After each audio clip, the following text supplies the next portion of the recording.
Salam, hər vaxtınız xeyir olsun, əziz və dəyərli CBC Sport izləyiciləri. Siz təkbətək verilişini izləyirsiniz və bu dəfə bizim buraxılışımızın qonağı FIBA-nın baş katibidir, Mr. Andreslə biz basketbol barədə danışacağıq və qeyd etmək lazımdır ki, biz indi Bakı İdman Sarayındayıq. Xoş gördük Azərbaycana. Sizin Bakı barədə və Azərbaycan barədə təəssüratlarınız maraqlıdır. Well, thank you for having me on.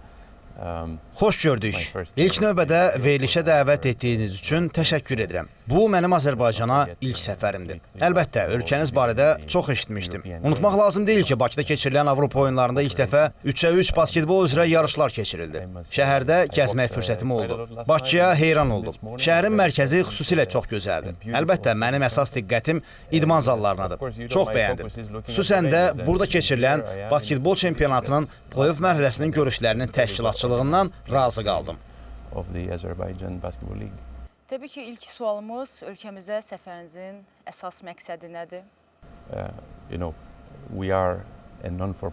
Biz üzvlərə əsaslanan qeyri-kommersiya təşkilatıyıq. FIBA dünya üzrə basketbolun idarə edici orqanıdır və 212 üzv federasiyası var. Demək olar ki, hər ölkədə bir federasiya mövcuddur. Bizim işimiz üzvlərimizi dəstəkləməkdir. Bir neçə ay əvvəl planlaşdırmışdıq ki, federasiya prezidenti Emin Əmrullayevlə görüşək. Mən bura inkişaf barədə danışmaq üçün gəlmişəm. Bununla yanaşı 3x3 basketbol üzrə Paris Olimpiyadasında qeydə alınan böyük uğurun davamlı olması üçün nə ola biləcəyini müzakirə etmək istəyirdim.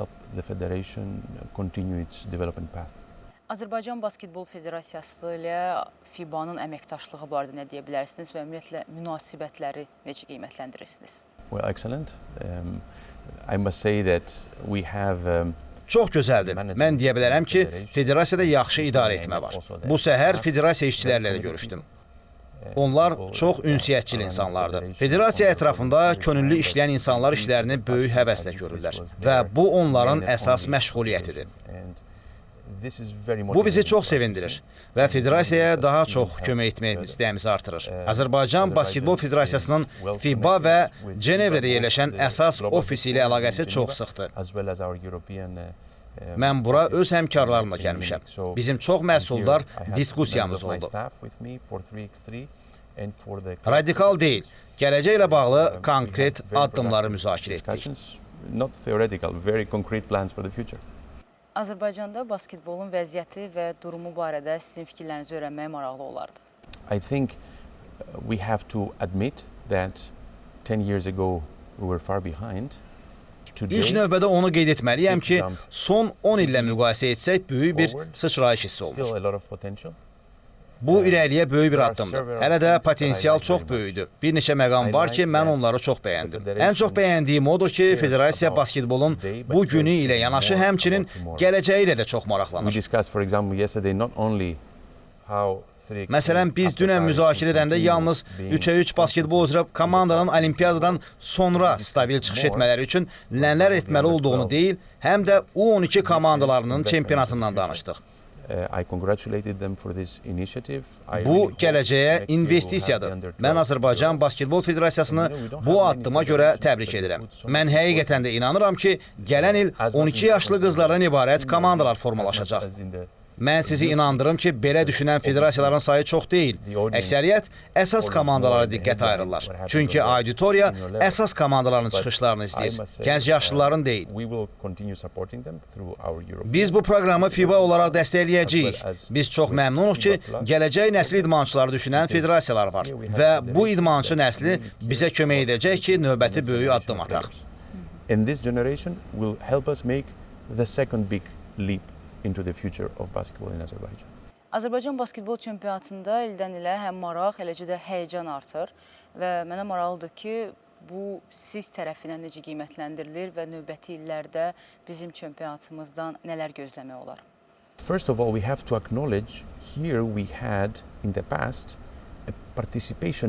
Biz nəzərə almalıyıq ki, illər əvvəl idmançıların sayı çox az idi. İlk növbədə biz gələcəkdə yaxşı basketbolçu ola biləcək uşaqların sayını artırmalıyıq. Çünki basketbol komanda idman növüdür. Anlamaq lazımdır ki, xaricdə Azərbaycanı təmsil edən bir basketbolçunu yetişdirmək üçün akademiyalarda və ya klublarda 100-200 nəfər uşağa ehtiyacımız var. Əsas liqada iştirak edən klubların gənc basketbolçularla bağlı proqramları olmalıdır. Məncə əsas açar budur. Əvvəlcə Azərbaycan basketbol çempionatında yaxşı oynayan basketbolçuların sayı çox olmalıdır ki, onlara xaricdən təklif gəlsin. Mən play-off matçı izlədim və gördüm ki, əsas millinin üzvləri olan bu basketbolçular uzun müddət oynamağı bacarırlar. Oyunu ələ almağı və qərarlar verməyi bacarırlar. Ən əsası isə onlar gəncdirlər. Məncə hələ zamana ehtiyac var.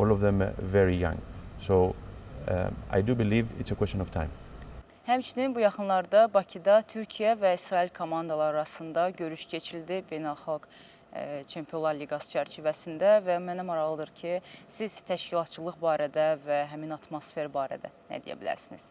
Yes, this was an exceptional decision we had to make. Very good cooperation.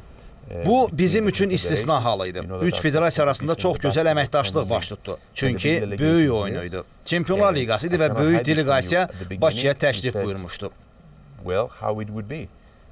Sizdən gizlətməyəcəm ki, ilk baxışdan biz zalı görəndə düşündük ki, necə olacaq? Amma nəticədə bütün rəylər pozitiv oldu. Mən burada Azərbaycan çempionatının play-offunu izlədikdən sonra anladım ki, necə belə gözəl təşkilatçılıq alınır. Çünki federasiyanın ofisi bu binada yerləşir. Arena böyük olmasa da, məncə müasir standartlara cavab verir. Və mən həm Çempionlar Liqasının, eləcə də Azərbaycan çempionatının play-off maçını izlədikdən sonra anladım ki, necə təşkilatçılıq belə yüksək səviyyədə təşkil oluna bilər.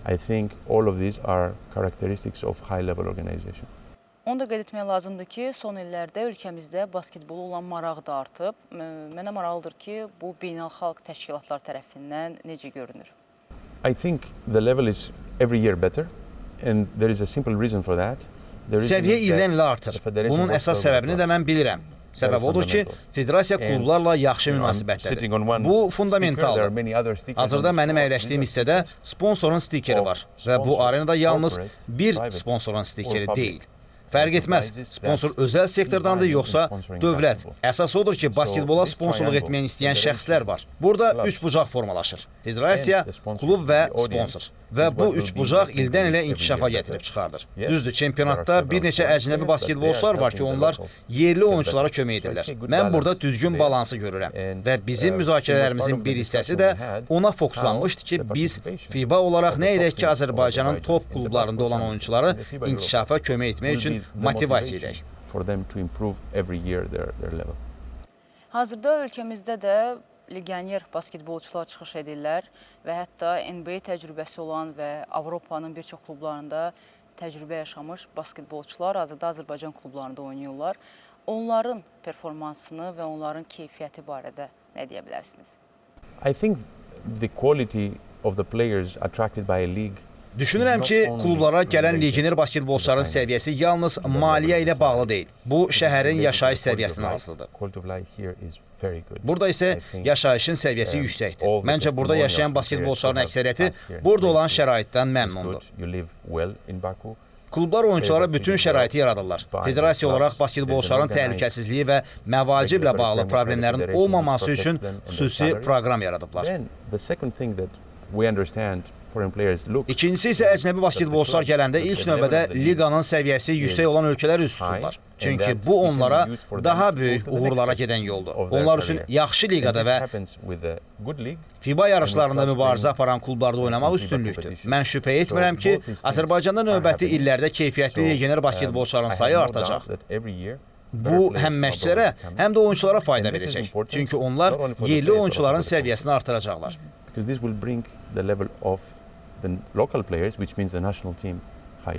Sabah komandası artıq Azərbaycanı Avrokuboklarda təmsil etdi və növbəti illərdə biz Sabah və digər klublarımızın sayını Avrokuboklarda görə bilərimi? Sizin perspektiv barədə fikirləriniz maraqlıdır.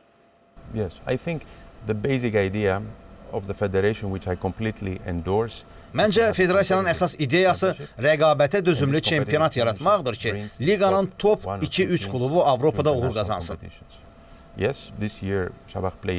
Bəli, bu mövsüm Sabah çox yaxşı oynadı. Hətta Lətifə kimi səslənsə də deməliyəm ki, Sabah mənim vətənimin təmsilçisi Yunanistanlı Marusi San Tomas klubu ilə üzə gəlirdi. Düzdür, həmin oyuna canlı baxa bilməmişdim, amma oyunu izləyirdim. Çox yaxşı oyunu idi. So they did well, and it's not only Məsələ yalnız yaxşı oynamaqdan getmir. Əsas olan hər il Avrokuboklarda stabil çıxış etməkdir. Şübhəm yoxdur ki, belə olacaq. Düzdür, bəzən enişlər ola bilər, bəzən isə yüksəlişlər ola bilər. Məncə belə də olacaq. Əsas odur ki, hər il klub Avrokuboklarda oynayanda oyunçulara bu təcrübəni yaşamağa motivasiya versin. Məşqçilərə və basketbolçulara inkişaf etmək üçün zəmin yaratsın. It's a matter of time that they make it there. Now, here it is important to say that Məncə böyüməyin əsas yolu məhz budur. İndi biz gələcəyə fokuslanan federasiya görürük. Söhbət yalnız sabah uğurlu olmaqdan getmir, həm də uzun perspektivə yönəlmiş gənc basketbolçularla bağlı proqramdan gedir.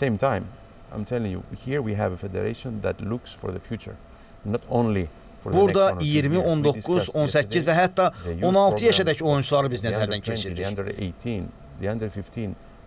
Mənim heyran olduğum federasiyanın bu proqrama nə qədər həvəsli olmasıdır. And I was impressed how well the federation knows every kid with potential in basketball in the country.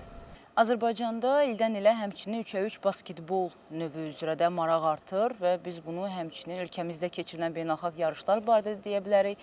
Həmçinin təbii ki, Olimpiya oyunlarında bizim təmsilçilərimizin uğurlu çıxışları barədə də söyləyə bilərik. Sizcə bu növ ölkəmizdə nə qədər yaxşı inkişaf edə bilər və gələcəkdən gözləntiləriniz nədir? Well, there is no doubt that Şübhəsiz ki, mən başqa ölkələrə səfər edəndə Azərbaycana bir uğur hekayəsi kimi təqdim edirəm. Ona görə də buradakən bunu bir daha deməyə ehtiyac yoxdur. Bu çox aydın görünür.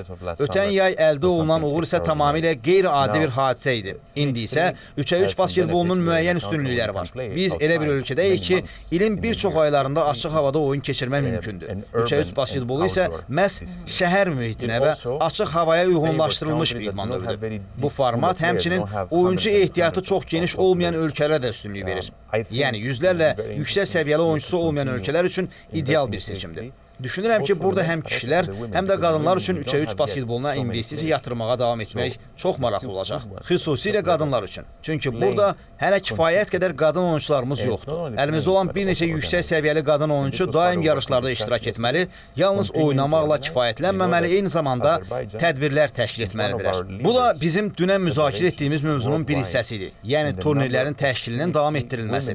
Bildiyiniz kimi Azərbaycan qadınlar üçün 3x3 seriyası üzrə tədbirlərin sayına görə dünyada aparıcı federasiyalardan biridir. Bu çox vacibdir və bu uğur reseptinin əsas tərkib hissəsidir. Düşünürəm ki, federasiya bu istiqamətdə yalnız Los Angeles Olimpiyadasına deyil, həm də Brisbane-ə doğru fəaliyyətini davam etdirəcək.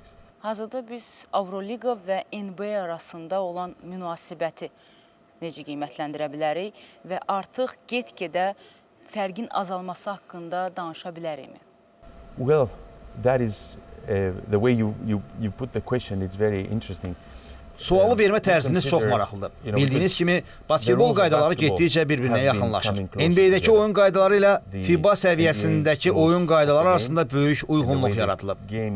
Biz bu harmoniyanı təmin etmək üçün çox çalışmışıq və artıq bir çox qaydalar eyniləşib. Əlbəttə, fərqlər hələ də var. Məsələn, NBA-də 3 xal xətti daha uzaqdadır. Periodlar 12 dəqiqədir. FIBA-da isə 10 dəqiqə. Amma məncə bu fərqi ölçməyin yeganə real yolu milli komandalar səviyyəsində keçirilən turnirlərdir. 2023-cü il Dünya Kubokunda və 2024-cü il Olimpiya oyunlarında biz tarixdəki ən rəqabətli yarışları gördük. Və deyə bilərəm ki, fərqi tam dəqiq ölçmək çətindir. Bu yalnız Amerika Birləşmiş Ştatlarının qalib gəlməsi və ya məğlub olması ilə ölçülmür. Çünki, məsələn, Kanadanın da 9 NBA oyuncusu var.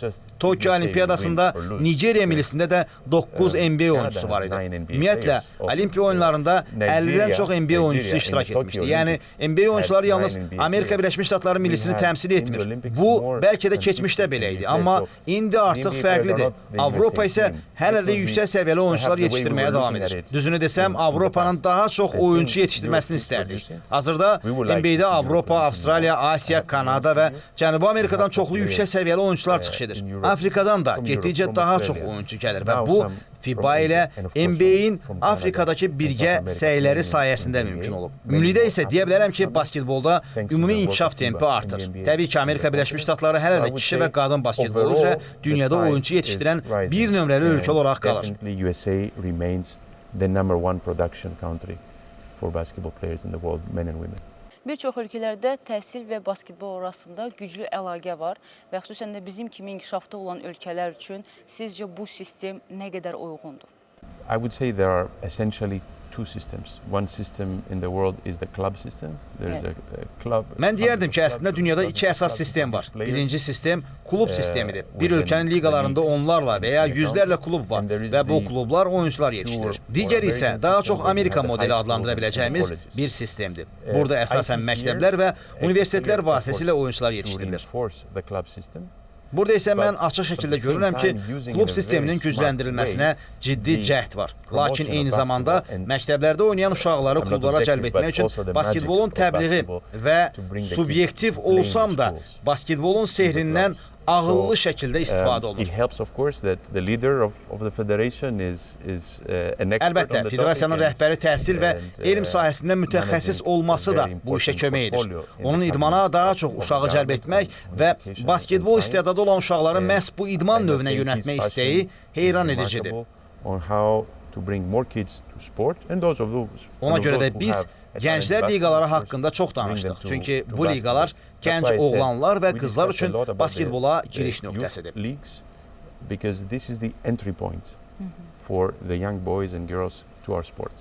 Özünüz də açıqlamada qeyd etdiniz ki, siz Azərbaycanda olan infrastrukturla tanış oldunuz, basketbol zalımızda oldunuz. Sizcə növbəti illərdə, gələcəkdə biz Azərbaycanda böyük turnirlərin final mərhələlərinə şahidlik edə bilərikmi və bir ev sahibi kimi Bakını necə qiymətləndirirsiniz?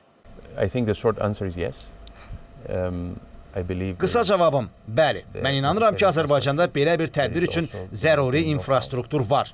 Eyni zamanda, böyük bir FIBA tədbirini həyata keçirmək üçün lazımı olan bilik və təcrübə də mövcuddur. Eyni zamanda qeyd etməliyəm ki, onlar bu ambisiyaları həyata keçirmək üçün çox icraçı və strateji yanaşırlar. Gələcəkdə bu barədə danışmağa açığıq. Bildiyiniz kimi, hazırda Avropada və dünyada FIBA tərəfindən irəli sürülən bir sıra maraqlı layihələr var və biz Azərbaycanı da bu layihələrin bir hissəsi kimi nəzərdən keçirərdik.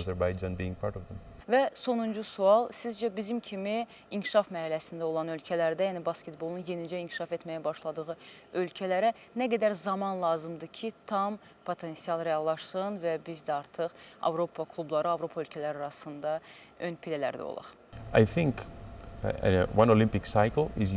Adətən bir olimpiya dövrü, yəni 4 il, bir ölkənin 18 yaşadakı oyunçularının əsas milli komandaya keçməsi üçün lazım olan müddətdir.